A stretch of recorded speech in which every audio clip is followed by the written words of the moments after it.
எல்லா தப்பையும் நீங்க தான் பண்ணீங்க.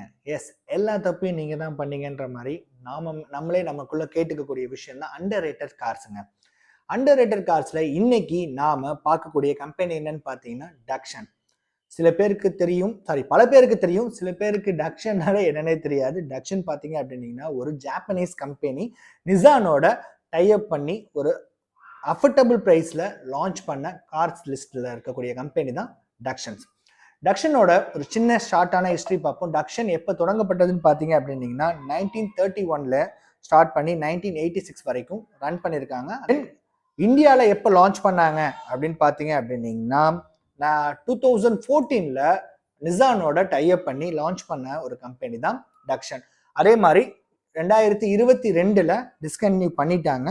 டக்ஷன் குளோபலா ஜாப்பனீஸ்ல மட்டும் இல்லாம யார் யார்கிட்ட கொடுத்துருந்தாங்க அப்படின்னு பார்த்தீங்கன்னா நம்ம இந்தியா ஒன்று, ரெண்டாவது பார்த்தீங்கன்னா ரஷ்யா, சவுத் ஆப்பிரிக்கா அண்ட் இந்தோனேஷியாவில் அந்த டக்ஷன் கார்ஸ் வந்துச்சு. டக்ஷனில் மொத்தம் 4 வேரியண்ட் ஆஃப் கார்ஸ் லான்ச் பண்ணியிருந்தாங்க.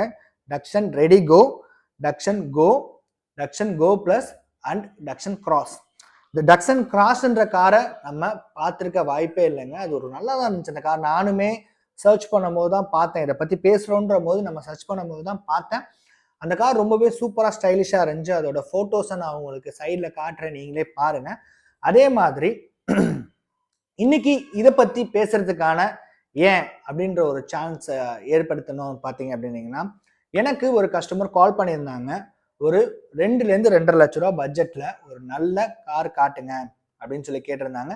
அதே மாதிரி அவங்களோட ரெக்ரூட்மெண்ட் பார்த்தீங்க அப்படின்னீங்கன்னா லோ கிலோமீட்டர்ஸ் ரன் ஆகிருக்கணும், சிங்கிள் ஓனர் கண்டிஷனில் இருக்கணும் அண்ட் லோனுமே அரேஞ்ச் பண்ணுற மாதிரி இருக்கணும்னு சொல்லி கேட்டிருந்தாங்க. நான் நம்ம சர்க்கிளில் விசாரித்த வரைக்கும் அவங்க கேட்டிருந்த ரெக்ரூட்மெண்ட் பார்த்தீங்கன்னா Alto and quit. Alto quit அந்த பட்ஜெட்டில் அவைலபிளில் இல்லை. ஸோ அடுத்து நம்ம சர்ச் பண்ணும்போது வந்தது தான் டக்ஷன். நானும் அந்த கஸ்டமர்கிட்ட சொன்னேன், இந்த மாதிரி டக்ஷன் ஒரு கார் இருக்குது. ஸோ அவங்க வந்து ஒரு 2.5 லட்ச ரூபா தான் சார் கேட்குறாங்க. லேட்டஸ்ட் வெஹிக்கிள் தான், ஒரு 20,000 கிலோமீட்டர்ஸ் தான் ரன் ஆயிருக்குன்னும் போது அந்த கஸ்டமருக்கு அவங்களுக்கு அந்த கார் என்னன்னே நாலேஜ் இல்லாதனால அந்த வேணான்னு சொல்லிட்டாங்க. நானுமே சரி அவங்கள ரொம்ப ஃபோர்ஸ் பண்ணலை, இட்ஸ் ஓகே அப்படின்னு சொல்லியாச்சு. பட் எனக்குமே நான் வீடியோ எடுக்க போகிற ஷோரூம்ஸ்லேயே ஆகட்டும், எல்லா ஷோரூம்லேயுமே டக்ஷன் கார் ஒன்று நிற்கும், ரொம்பவே ரேட்டு கம்மியாகவே நிற்கும். ஆனால் நான் ஆல்டோ குவிட்டுக்கு கொடுக்குற ப்ரிஃபரன்ஸ் வந்து டக்ஷனுக்கு தரமாட்டேன். ஸோ அது அப்படியே அந்த காரே மோஸ்ட்லி நான் காட்டாமல் இக்னோர் பண்ணிட்டு கூட நான் வீடியோ எடுத்துகிட்டு வந்துடுவேன். அப்புறமா தான் சரி இதை பற்றி பேசுகிறோன்ற போது, ஆனால் அது ரொம்ப சீப்பாகவுமே கிடைக்குதே, சரி அந்த காரோட ஒரிஜினல் ப்ரைஸ் எவ்வளோ, அதோட ஸ்பெக் எவ்வளோ, என்னென்ன ஸ்பெக் அதில் இருந்துச்சு அப்படின்றத பார்ப்போன்றதுக்காக தான் இந்த வீடியோ பண்ணேன். அதே மாதிரி நான் அதை சர்ச் பண்ண வரைக்குமே சொல்கிறேன். இப்போ தான் நானுமே அதோட ஸ்பெக்கெல்லாம் பார்த்தேன், ரொம்பவே சூப்பராக இருக்குங்க. ஆனால் நம்ம புது கார் எடுக்கும் போதும் பார்த்தீங்கன்னா அது ரொம்பவே பட்ஜெட்டான வந்த கார் தான்.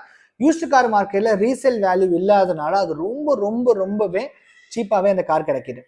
ஸோ டக்ஷன் இருக்கக்கூடிய ஃபர்ஸ்ட் காரில் ரெடிகோ, அதுதான் entry level car. So Redigo பார்த்தீங்க அப்படின்னீங்கன்னா லாஸ்ட்டாக டிஸ்கன்டினியூ பண்ணுறதுக்கு முன்னாடி அதோட பேஸ் வேரியண்ட்டோட காஸ்ட், டாப் வேரியண்ட்டோட காஸ்ட் பார்த்தீங்க அப்படின்னா 5,75,000 ரூபாய்க்கு லான்ச் பண்ணியிருக்காங்க, சேல் பண்ணியிருக்காங்க.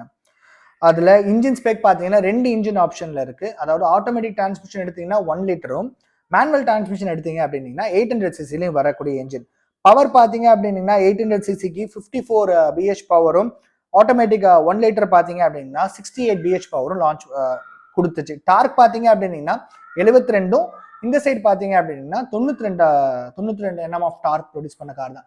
ஸோ மைலேஜ் வைஸ் பார்த்தீங்கன்னா ரொம்பவே சூப்பரான காருங்க. ஏன்னா கம்பெனி அவங்க ரெக்கமெண்ட் பண்ணக்கூடிய மைலேஜே பார்த்தீங்க அப்படின்னீங்கன்னா ஒரு 20 to 23 கிலோமீட்டர்ஸ் மைலேஜ் ரெஃபர் பண்ணுறாங்க.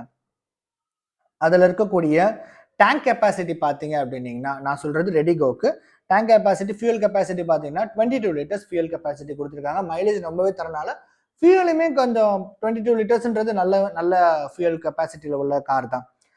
அதுக்கடுத்து பார்த்தீங்க அப்படின்னீங்கன்னா பூட் ஸ்பேஸ், அதாவது 222 லிட்டர் ஆஃப் பூட் ஸ்பேஸ் கொடுத்துருக்காங்க இந்த காரில். ஏபிஎஸ் ஏர்பேக் இபிடியோட, அதாவது நான் சொல்கிறது லேட்டஸ்ட் வெஹிக்கிள் சொல்கிறேன், ஏபிஎஸ் ஏர்பேக் இபிடியோட தான் இந்த கார் வந்தது. நீங்களே யோசிச்சு பாருங்களேன், ஒரு ஆல்டோ குவிட்ல இருக்கக்கூடிய எல்லா ஃபீச்சர்ஸுமே இந்த கார்லேயே தான் இருந்தது. ஆனால் இந்த கார் வந்து அந்த அளவுக்கு மூவ் ஆகலை. அதுக்கான மெயின் ரீசன் நாம தான் அந்த காரோட ஸ்டைல் பிடிக்காமலோ அதோட டிசைன்ஸ் வந்து அந்த அளவுக்கு நமக்கு சாட்டிஸ்ஃபேக்ஷனா இல்லாதனால நம்ம அந்த காரை பர்ச்சேஸ் பண்ணாம விட்டுட்டோம். புதுசா பர்ச்சேஸ் பண்றவங்களுக்கு ஓகே அந்த கார் ரீசேல் போகாதுன்றது. பட் ஆனா நம்ம யூஸ்டு கார்ஸ் தான் நம்ம பார்க்குறோம். அப்படின்ற போது அந்த காரை நம்ம தாராளமா எடுக்கலாம். ஏன்னா யூஸ்டு கார்ஸ்ல அந்த கார் ஒரு ரொம்பவே அஃபோர்டபுள் பிரைஸ். நான் இப்ப சொன்ன காரு 5,75,000 அப்ராக்சிமேட்டா அக்சசரிஸ்லாம் சேர்த்து 6 லட்ச ரூபா வருதுங்களா? ஒரு 2 வருஷம் 3 வருஷம் பழைய வண்டியே 2 லட்ச ரூபாய் 2.5 லட்ச ரூபாய்க்கு கிடைக்கிது சிங்கிள் ஓனர்ல வெறும் 20,000 25,000 கிலோமீட்டர்ஸ்ல. அதே இந்த பிரைஸ் லிஸ்ட்டை விட கூட தான் நமக்கு ஆல்டோவே வருது. ஆல்டோ பார்த்தீங்கன்னா அப்ராக்சிமேட்டா 6 லேக்ஸ் 7 லேக்ஸ் கிட்ட வருது. நான் எக்ஸாக்டா தெரியல, நான் நோட் பண்ணி சொல்றேன் கீழே. பட் ஆனால் இந்த காரோட டாப் வேரியண்ட்டை விட கூடுதல் விலையில தான் ஆல்டோவும் வருது, குவிட்டுமே வருது. ஆனா நாம இந்த காரை மறந்துட்டோன்றது தான் உண்மை. சரி, அடுத்து நம்ம பாத்தீங்க அப்படின்னீங்கன்னா இதோட வீல் பேஸ் ஆல்டோல வர மாதிரியே தான். கிரவுண்ட் கிளியரன்ஸுமே பாத்தீங்கன்னா குவிட் அண்ட் ஆல்டோ ரெண்டுக்குமே சளைச்சது கிடையாது. டயர்ஸ் இதுலுமே சரி எல்லாமே சேம் கேட்டகரி ஆஃப் வெஹிக்கிள்ஸ் தான். இதுவுமே 5 ஸ்பீட் மேனுவல் டிரான்ஸ்மிஷனும் 5 ஸ்பீட் ஏஎம்டி டிரான்ஸ்மிஷன்லையும் வந்த வெஹிக்கிள். ரெண்டாவது பாத்தீங்க அப்படின்னா டக்ஷன் கோ. டக்ஷன் கோ டாப் வேரியன்ட் கார் பாத்தீங்கன்னா 7,20,000 ரூபாய்க்கு லான்ச் பண்ணாங்க. சாரி, 7,25,000 ரூபாய்க்கு சேல் பண்ணாங்க. அதுல பாத்தீங்க அப்படின்னீங்கன்னா இன்ஜின் ஸ்பெக் வந்து 1.2 லிட்டர் இன்ஜின். அதாவது நம்ம இப்போ ஷிஃப்ட்ல எல்லாம் வருது பாத்தீங்களா, லேட்டஸ்ட் வெஹிக்கிள்ல வரது சொல்றேன். ஏன்னா நம்ம ஷிஃப்ட்ல வரது பாத்தீங்கன்னா 1.2 லிட்டர் 4 சிலிண்டர் இன்ஜின் வரும். ஷிஃப்ட் அப்புறம் என்ன சொல்லலாம், என்னோட கார் ஃப்ரான்ஸ், அது எல்லாமே பார்த்தீங்க அப்படின்னா 1.2 லிட்டர் 4 சிலிண்டர்ல வரும். இது 3 சிலிண்டர் 1.2 லிட்டர்ல வருது. இதோட மேக்சிமம் பவர் பார்த்தீங்க அப்படின்னா 68 பவரும் 104 NM ஆஃப் டார்க் ப்ரொடியூஸ் பண்ணக்கூடிய கார் தான் டக்ஷன் கோ. மைலேஜ் கம்பெனி சைட்ல இருந்து டக்ஷன் கோக்கே சொல்றது பார்த்தீங்க அப்படின்னா 22 கிலோமீட்டர்ஸ் மைலேஜ் சொல்றாங்க. ஃபியூல் கெப்பாசிட்டி பார்த்தீங்க அப்படின்னா 32 லிட்டர் ஃபியூல் கெப்பாசிட்டி கொடுத்துருக்காங்க. டயர் சைஸ் எல்லாமே ஒன்று தான். வெஹிக்கிளோட வெயிட் பார்த்தீங்கன்னா ஆல்மோஸ்ட் இதுவுமே பார்த்தீங்கன்னா 900 kgs மேலே தான் வருது. நம்ம ஆஸ் யூஷுவல் இருக்கக்கூடிய இப்போ இருக்க மாருதி கார்ஸ்ல இருக்கக்கூடிய வெயிட் தான் இதுவுமே. கிட்டத்தட்ட பூட் ஸ்பேஸ் பார்த்தீங்கன்னா 265 லிட்டர் ஆஃப் பூட் ஸ்பேஸ். அந்த அளவுக்கு ஹியூஜா பூட் ஸ்பேஸுமே கொடுத்த வெஹிக்கிள் தான். நான் சொன்னது ஃபர்ஸ்ட் ரெடி கோ சொன்னேன் பார்த்தீங்களா, அது வந்து என்ட்ரி லெவல். கோ பார்த்தீங்க அப்படின்னீங்கன்னா அதுக்கு அடுத்த செக்மெண்ட் ஆஃப் கார், கொஞ்சம் பல்கியா இருக்கக்கூடிய கார் தான் இது. ஸோ டயர் சைஸ் பார்த்தீங்கன்னா 14 இன்ச் அலாய்வில் கொடுத்துருக்காங்க. 165/70 டயர் சைஸ் கொடுத்துருக்காங்க.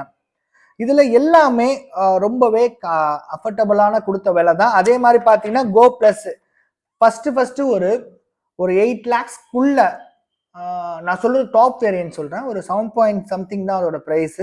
அதுலேயே 7 சீட்டர் கொடுத்த வெஹிக்கிளுமே டக்ஷனை சொல்லலாம். அதாவது ட்ரைபரை நம்ம சொல்லிக்கிட்டு இருக்கோம் பார்த்தீங்களா, பின்னாடி இருக்க சீட் ரொம்பவே பேபி சீட்டாக இருக்கும்னு சொல்லிட்டு. ஆனால் இந்த காருமே பார்த்தீங்கன்னா பின்னாடி இருக்க சீட்ஸ் குழந்தைங்களை தவிர வேற யாருமே உட்கார முடியாது. அப்படியே நம்ம டக்ஷன் கோ இருக்கு பார்த்தீங்களா, அதில் டிக்கி ஸ்பேஸை கட் பண்ணிட்டு அங்கே 2 சீட் கொடுத்த மாதிரியே தான் இருக்கும் ரெடி கோ. அதோட லுக்கு பிடிக்காதனால தான் ஸோ அந்த காருமே போகாமல் போயிடுச்சு. அந்த காரோட எக்ஸாக்ட் ப்ரைஸ் பார்த்தீங்க அப்படின்னா 8,15,000 ரூபாய்க்கு சேல் பண்ணாங்க அந்த வெஹிக்கிள். சேம் இந்த டக்ஷன் ரெடி கோ இருக்கு பார்த்தீங்களா, அதில் வரக்கூடிய அதே ஸ்பெக் தான். அதாவது 1.2 litre engine, power and torque அதே தான் சேம். அதே மாதிரி மைலேஜுமே 20+ தாராளமாக கொடுக்கக்கூடிய மைலேஜில் தான் அந்த வெஹிக்கிள்ஸ் வந்துச்சு. இந்த நான் லாஸ்ட்டாக சொல்லக்கூடிய கார்ஸ் பார்த்தீங்க அப்படின்னீங்கன்னா டக்சன் கிராஸ். டக்சன் கிராஸ் வந்து நான் பார்த்த வரைக்குமே அந்த கார் மோஸ்ட் ஆஃப் நம்ம இதில் வரவே இல்லை. சேம் இந்த டக்ஷனில் வரக்கூடிய கோவில் வரக்கூடிய அதே ஸ்பெக் தான் 1.2 லிட்டர் இன்ஜினில் தான் வந்தது அந்த வெஹிக்கிள். சரி, இந்த வீடியோ எதுக்காக அப்படின்னு பார்த்தீங்க அப்படின்னீங்கன்னா, அந்த கார்ஸ் எல்லாமே புதுசாக பர்ச்சேஸ் பண்ணுறவங்க வேணா யோசிக்கலாம், ரீசேல் போகாதுன்னு சொல்லிட்டு. நம்ம யூஸ்டு கார்ஸில் எடுக்கும் போது அந்த கார் நமக்கு ரொம்பவே ப்ளஸ் ஆனதாக இருக்கும். ஏன்னா ரொம்ப விலை கம்மியாக அந்த காருங்க வருது.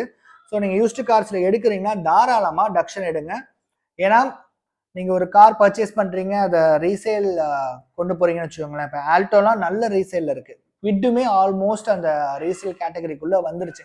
நம்ம ஆல்டோ குவிட்டு பார்க்குறோம், ஒரு 3 lakhs பட்ஜெட்ஸில் பார்க்குறோன்ற போது அந்த ப்ரைஸுக்கு இது சிங்கிள் ஓனர் கண்டிஷன்லேயே ரொம்பவே கிலோமீட்டர்ஸ் கம்மியான ரேஞ்சிலேயுமே வெஹிக்கிள்ஸ் கிடச்சிருது. எல்லா காருமே நான் பார்த்த எல்லா காருமே அதிகபட்சம் அதோட விலையே பார்த்தீங்கன்னா 3 லட்ச ரூபாய் தான். அதாவது நான் சொல்றது 7 lakhs அவங்க பர்ச்சேஸ் பண்ணியிருக்காங்க, ஒரு 1 or 2 years யூஸ் பண்ணியிருக்காங்க, தென் சேல் பண்றாங்கன்ற போது 3 years மேபி சேல் பண்றாங்கன்ற போது 50% டிப்ரிசியேஷன் ஆகி அந்த காரை நம்ம பர்ச்சேஸ் பண்ற மாதிரி இருக்கு. அதுக்குள்ள வரக்கூடிய இன்ஜின் ஸ்பெக் ஆகட்டும், இன்ஜின் ஆகட்டும், எல்லாமே நம்ம ஆல்டோ குவிட்டுக்கு மோஸ்ட் ஆஃப் பொருந்தக்கூடிய இன்ஜின் தான். மேபி சின்ன சின்ன விஷயங்கள் வேணா கிடைக்காம இருக்கலாம், பட் ஆனால் இன்ஜின் சம்பந்தப்பட்ட அந்த ஆயில் கேன் ஆகட்டும், ஆயில் ஃபில்டர் ஆகட்டும், ஏர் ஃபில்டர் ஆகட்டும், தென் ஏசி ஃபில்டர் ஆகட்டும், அது எல்லாமே மோஸ்ட் ஆஃப் இது பார்த்தீங்கன்னா ஒன்றா தான் வரும். ஸோ நீங்கள் டக்ஷன் கார்ஸ் பார்க்குறீங்க, ஒரு யூஸ்டு கார்ஸ் பார்க்குறீங்க, உங்களோட பட்ஜெட் வந்து ஒரு 3 lakhs தான் இருக்குன்னா கண்டிப்பாக நீங்கள் டக்ஷனையுமே ஒரு தடவை சஜஷன் பண்ணி பாருங்கள், அந்த காரை ட்ரைவ் பண்ணி பாருங்கள். கிட்டத்தட்ட நான் சொன்ன இந்த 2 காரோட கிட்டத்தட்ட நான் சொன்ன அந்த 2 காரோட நெருக்கத்திற்குள்ள தான் இந்த காருமே வரும். ஸோ இந்த வீடியோ உங்களுக்கு பயனுள்ளதாக இருக்கும்னு சொல்லி நான் நம்புகிறேன். இது போல அண்டர்ரேட்டட் கார்ஸும் லிஸ்ட் போடக்கூடிய நம்ம சேனலை மறக்காம சப்ஸ்கிரைப் பண்ணிக்கோங்க, கூடவே அந்த பெல் ஐக்கானை ப்ரெஸ் பண்ணிக்கோங்க. அன்டில் தென் நான் உங்கள் ராஜேஷ், இது உங்கள் வீல்ஸ் ஆன் டீல்ஸ் தமிழ். நன்றி, வணக்கம்.